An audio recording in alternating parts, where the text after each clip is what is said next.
Last night has to be, for me, as a 30, soon-to-be 31-year-old Giant fan, the worst night as a fan of that team since Super Bowl 35 when the Ravens kicked their doors in. And that doesn't mean that Barkley can end up being a Hall of Famer or a great player. It just means the stupidity and the incompetence of this organization now, even without Jerry Reese and without Ben McApoo, continues to reign supreme.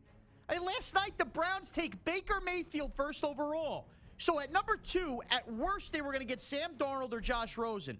Now, at best, they had their pick of the 2. And instead of fielding offers, even if they didn't like the 2, he has the arrogance, this Dave Gettleman, to say, we're not even picking up a phone call. We're going to take Saquon Barkley number 2 overall. Take a running back number 2 when only 2 teams in the last 15 years have won a freaking Super Bowl taking a running back in the first round. That's not how you build a team. And for him to come out after and go, he's the best prospect I've seen covering athletes since Peyton Manning. Oh, really? Outside of Akron on opening day and outside of a bowl game, Saquon Barkley had 3 100-yard rushing games. 3. Where is that as a perfect prospect? And don't tell me he can return kicks. The kickoff's going to be out of the league in 2 years. I don't care. It's a disgrace. And every defender going, well, you can't blame Barkley for his lack of 100-yard running games. He had a bad offensive line. Oh, I'm sorry. Have you looked at the Giant roster? Do they have the 80s Washington Hogs up there? There's going to be no holes to run through. Now you got Sterling Shepard, Odell Beckham, Evan Engram, and Saquon Barkley. Whoopity-doo! There's one football to throw around. How are all of them going to touch it? It's a disgrace on so many levels. This is not how you build a roster. When Eli Manning's 37 years old, soon to be 38 years old, and you get a gift in the 2nd overall pick and an even bigger gift with those bozos the Browns screwed up the 1st overall pick, and you don't even have the gall to take a quarterback to build your roster for 15 years. You take a running back. Why? Because the Cowboys have succeeded with Zeke? They were 9-7 last year and didn't make the playoffs.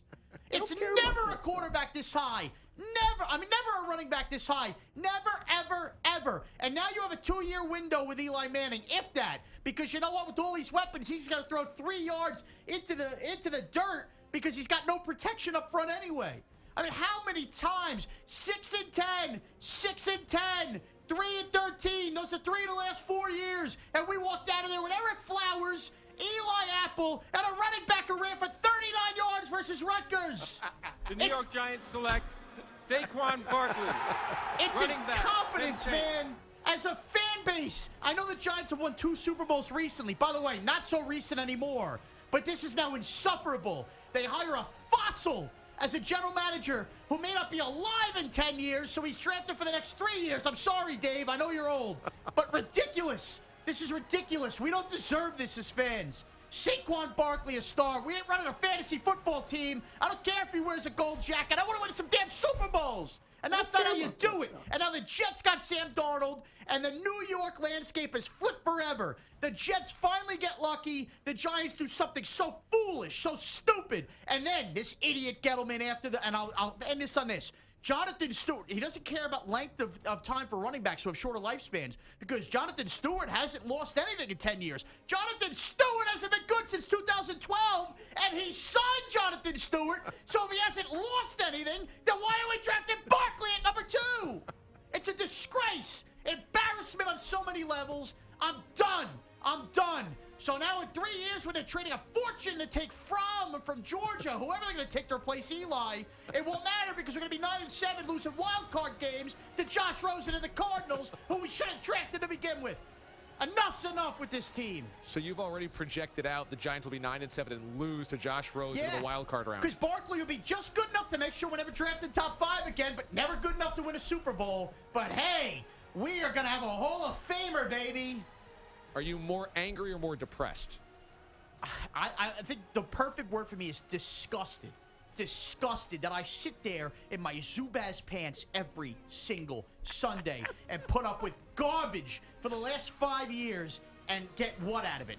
Pumped up for draft day, pumped up for the changing of the guard, pumped up for the future, but instead get what? A 70-year-old general manager who thinks that running the ball at this day and age is what's going to win you Super Bowls? Come on, man. At least the Giants will have plenty to show for it in the Pro Bowl while everybody else is going to the Super Bowl. They just became the Chiefs of the last 20 years. Disgrace. Can I just point out that the dry run of this rant off air included Sam Darnold going to the Jets being the reincarnation of the Red Sox trading Babe Ruth to the Yankees. It is. It is. The tides have turned. That changed the Red Sox and Yankees' fortunes for, 100 years? Babe Ruth. This just changed the Giants and Jets' fortunes. The Jets are little brother no more. The Giants are a disgusting little brother now. That feels like quite a dramatic A little bit. overreaction here. But at least you originally reined it in and left that part out. Ridiculous. All right, here's your phone number, 855-212-4CBS. Mraz is actually sweating right now. He also broke his leg recently outside the studio, too, so Dave Gettleman is literally causing actual pain now. Gettleman Sean. cost me 2 hours of sleep. I've had it. Didn't sleep, didn't eat. You're sweating profusely right now. Bones are shattering. Get me to lunch.